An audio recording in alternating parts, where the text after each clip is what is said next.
Brenda Cosola is a corporate affairs advisor for Chevron. Prior to joining Chevron, she led communications and public affairs for many organizations around the globe, including the Department of Defense, U.S. Air Force, Advantage Technical, and the American Foundation for Suicide Prevention. She has also worked as a combat correspondent and freelance journalist.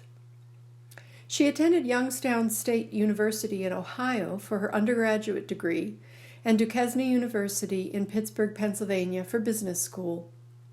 Brenda is an Ohio native who currently calls Houston, Texas, home.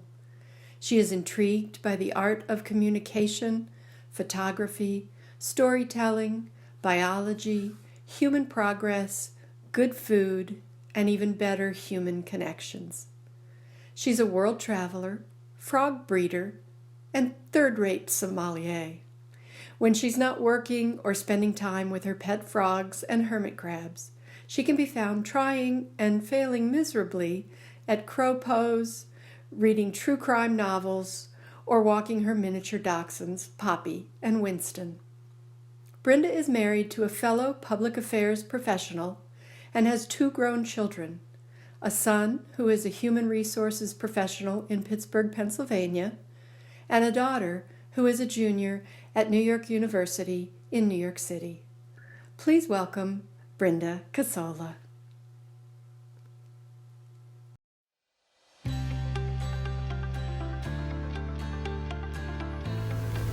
Let's talk large tanks. If you're here at CrabCon, you've likely seen some amazing CRABITATs, either here during CrabCon or even on some of our Facebook groups. Some of them are massive.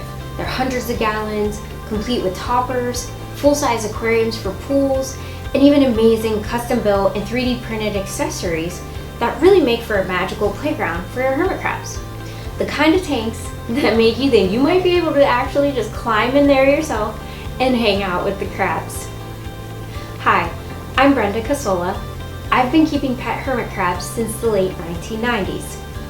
Our first crabs, like many of you, were for my kids. I just couldn't say no to my kids, and honestly, I had no idea how to really care for them back then. And back then we didn't have the internet, we didn't have access to information, and we didn't have connections with other crabbers from around the world like we do today. I did my best at the time to do my research. I went to libraries, I read all the books, I talked to local crab keepers, and basically I learned what not to do by trial and error. On social media today, our feeds give us the perception that everything seems so perfect. Perfect photos, perfect videos, but in reality, it's really hard to see what's real. The struggles and the challenges that others face behind those perfect photos and videos that we see in our feeds. So today, I'm here to talk about what's real. And we're going to address the struggles and challenges we may all face while on a gigantic CRABITAT journey. And so behind me are several species of crabs. There are strawberries, blueberries, purple pinchers, and I think I have 2 that the verdict's out on. I'm not sure what they actually are. As you can see, there's some guys here right in the front, one of our strawberries. And hopefully throughout the video, you'll see them moving around and interacting. So today we're going to focus our conversation in 3 key areas. Master the basics, know your crabs, and balance fun with resources. And remember, although a gigantic CRABITAT may be beautiful, it's not for you. It's for the crabs. So everything we do should be for the health, the safety, and the well-being of our hermit crabs. It's up to us to care for them. So number 1, we're going to master the basics. This is important for everything we do, no matter how big or how small our tank might be. We're creating an environment for crabs to live in a box in your house. If you're here at CrabCon, either virtually or in person, you're already on the right path to mastering the basics. There is such a wealth of knowledge here and so many expert hermit crab keepers who are willing to share their journey their time, and their experiences with you. Learning from others, I have found, is one of the best things that we can do, and it's the best way that you can get really good at crab keeping. So listen, learn, keep an open mind. Hermit crab care and knowledge is rapidly evolving. When I first started keeping hermit crabs, it was actually believed hermit crabs would never ever breed in captivity and that they didn't have a very long lifespan. Folks would bring them home from the pet store or from the beach shop, and they would live for days, weeks, months, maybe a year if you're lucky. But what we've learned is that by mastering the basics of care, we have proved that their theory wrong. Hermit crabs do breed in captivity. There are several people doing it successfully. And they actually do live for a long time, upwards of 40 years if you're cared for them right. So in regard to gigantic CRABITATs, the basics get harder to master as you scale up. For example, in a smaller tank, establishing the right temperature and humidity levels is pretty easy compared to a really large tank where there's so many spots that could lose air or harder to heat. When I got my very first CRABITAT, I had actually hoped to move the crabs in rather quickly. I thought set it up in a day or so, be able to move them in. But I quickly learned that I was struggling to create a stable environment. Even though I had installed the 5-gallon filtered pools and completely sealed the enclosure, I just couldn't keep the humidity up. It took like 3 to 4 weeks and a lot of troubleshooting for the tank to finally stabilize. I spoke to a lot of people and got a lot of really great advice. And then speaking of pools, moving up to large filtered pools, like a 5 or even a 10-gallon aquarium within your terrarium here creates added complexity. So you're now learning about maintaining freshwater and saltwater ecosystems. You have to understand the nitrogen cycle, to provide filtration, and perform water changes and tank maintenance just like a fish keeper. This can be fun, don't get me wrong, but it's challenging. For example, a freshwater aquarium could take weeks or even months to completely cycle. What that means is that it develops the live nitrifying microorganisms that live inside the water, and they clean the water and help break down waste. So if your pools aren't properly cycled, you could actually be introducing a really unhealthy environment to your crabs and creating a lot of work for yourself because you would need to perform daily water changes to keep the ammonia levels under control. And that brings me to our second topic, number 2, know your crabs. And what I mean by this is know what species they are. What region of the world are they from? And try to replicate their natural environment as best you can. Do your research. Each species of crab requires different care. From heat and humidity to diet and behavior, they're each different. Knowing them means that you'll be able to provide the most natural home for them. Something like they would have in the wild. And if you look in here, you can see I have my different species here, and they hang out together. But if you're gonna go big, you might as well take the time to learn the natural resources that they would have had in their home. And it gives you the chance to build kind of a mini beach coastline for them right in your tank, which can also be beautiful. I mean, what's more beautiful than the beach? When building a gigantic hermit crab tank, an additional challenge is finding the right and safe materials to use for building. It probably wouldn't be realistic or safe for you to go and install a tree trunk inside of your tank. But think about the materials that you could use to build a tree-like structure within the tank for them to climb and play and nap. Our strawberries love to be high, and we found that these natural flat cork barks, you can see them here, they're just tiles, and they work really well as a climbing surface. And coincidentally, they look like tree trunks. So we used aquarium-safe silicone to glue them to the walls of our tank, and then we attached cork grounds to them, also with that silicone, to give them a little bit of a jungle gym for climbing and resting. We know that the crabs will pick at or eat just about anything we put inside the tank, so we want to make sure any materials that we use are safe in case they ingest it. And you can find a lot of information about safe materials either through the Land Hermit Crab Owners Facebook group or also here at CrabCon.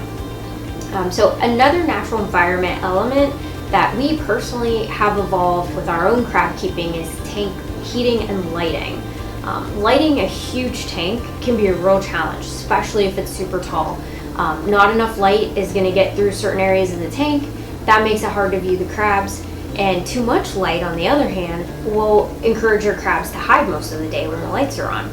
And since we have exotics, we use UVB lights at the top of our tanks, and we also have an LED light bar crossed as well. And that has it like really bright and warm near the top of the tank, and then slightly more dim and a little bit cooler near the bottom. It seems to work really well for the crabs. It gives them the freedom to choose the temperature and the lighting that they prefer. Sometimes I find several crabs at the top of the tank. They bask under the UVB light, and because I see them basking, I know they would have loved natural sunshine in the wild. And because we have a mixed species tank, it gives our purple pinchers a chance to stay a little bit cooler, closer to 80 degrees at the bottom. So our third topic we're going to talk about is balance fun with resources. Building a dream CRABITAT can be so fun and rewarding for you, your family, your crabs, but whatever you do, do it safely. Gigantic tanks take a lot of thought and planning, and they aren't something to enter into lightly. And when I say resources, I mean things like finances, ability, long-term maintenance, and structural. When I built my first gigantic tank, I lived in Houston, Texas, where houses are built on really solid foundations and they don't have basements. I never had to worry about the weight of the tank. About a year ago, we moved into this house, which is a 100-year-old historic home. Beautiful home, but 100-year-old wood, plaster, and electric. I'd always had the crabs in my home office since I work from home, and of course I wanted that to remain in the new house as well. The problem? My office was on the second floor. So we had to bring in a structural engineer to evaluate if the floor can even hold the weight of a fully filled tank with sand and full-size aquarium pools. We also had to install all new electrical outlets that could accommodate the load and demand of our lighting and heat mats. The bigger the tank, the bigger your heat mats, or more heat mats that you need to reach the right temperatures. This work set us back quite a bit of money, but at least now we know our crabs are safe and our house won't burn down. Another thing I didn't consider when we built our current tank for my office is how complicated it was going to be for me to perform tank maintenance. So as you can see, it's pretty tall. Our walls weren't as long in this house as they were in our last house, so we opted for a tank that was slightly deeper, which would give them that extra feet of molting space that they lost from their last tank. This tank's also much higher than our former one. I'm about 5'1", so I practically need to get like half my body inside this tank just so I can reach my pools for water changes and other maintenance. And if I need to do anything on the top, like with lighting, I need a step ladder, and thankfully my husband helps me. But getting back to cost, you might get lucky and find a free used tank on Facebook Marketplace, or maybe even on the curb in your neighborhood. You know, great score, right? But just because the tank is free, keep in mind the expenses required to fill it with sand and eco earth and pools and filters and heat mats and lighting and decorations. You see where I'm going. A gigantic tank can be so worth the investment to give your crabs upwards of 40 years in a healthy, close to nature environment. But I found it best, plan it out in advance, and take the time to evaluate the trade-offs and consider your budget. You're here at CrabCon, so if you're like me, you've been waiting all year to set your debit card on fire, purchasing all the awesome goodies from the vendors. So advanced planning can really go a long way. Planning today could lead to a gigantic tank for you a year from now in the future. But remember, it's for the crabs, so everything we do, we want to do with them in mind. Now, let's hear from your fellow crab keepers. In preparation for this video, I reached out to several crabbers who have gigantic CRABITATs. I mentioned earlier that one of the best ways to prepare for a gigantic CRABITAT journey is to listen, learn, and keep an open mind. So I wanted to crowdsource a bit, share some of their learnings and advice and aha moments with you. We can use this information to inform our own choices and designs. I have always been one to say that learning from other people's experiences, successes, and even sometimes mistakes makes our own journey more efficient and better than figuring things out on our own. The first theme I heard from other crabbers was plan, plan, and then plan some more. This seemed to be the biggest piece of advice that everyone wanted me to share with you. Some wish they had planned some of the technical aspects better. Things like electric were on top of the list. Making sure you think through everything from the power required to the access holes in the enclosure and the power strips that you'll need will help you better prepare and not run into trouble after you fill your enclosure with sand. Pools are another topic that your fellow crabbers said they wish they had planned better. Mastering aquarium keeping can come in really helpful before you attempt to establish large filtered pools. We touched a bit on this earlier, but learning the nitrogen cycle and how to provide the right filtration are important, but it's also critical to understand how and when to perform water changes, with the how being the big focus. For example, do you have the proper access to the pools to add a siphon for draining the old water and cleaning the substrate? Do you know how to test the water levels, what to look for when you're testing, and how to correct problems when they arise?